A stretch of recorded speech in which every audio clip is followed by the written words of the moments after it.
Hi everyone, welcome back to English Today. I am Neha Gupta and today we are going to talk about a very confusing topic of English language, that is for and since.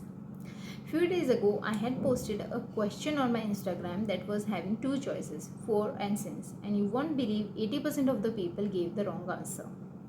So that's how I got the idea of making a video on this topic in order to rectify your mistakes. So if you want to get clear on this topic, you need to listen to me very carefully.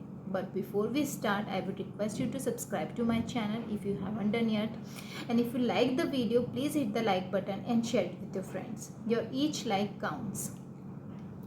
Let's start. For is used for a period of time, for a length of time.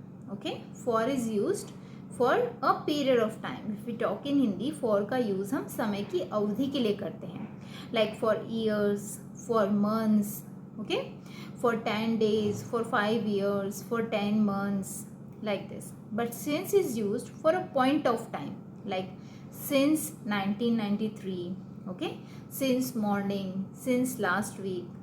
Now look at the examples.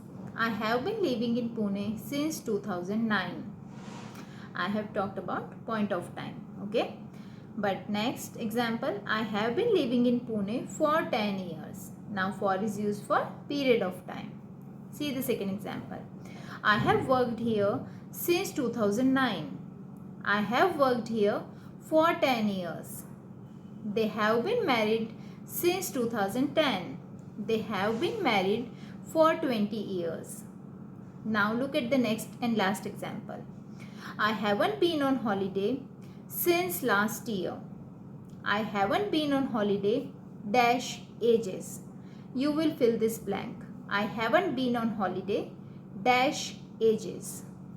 I hope you will like the video, and if you do so, please don't forget to hit the like button, and if you have any query, please ask me in the comment section below.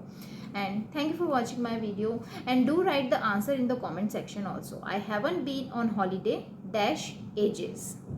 Thank you for watching.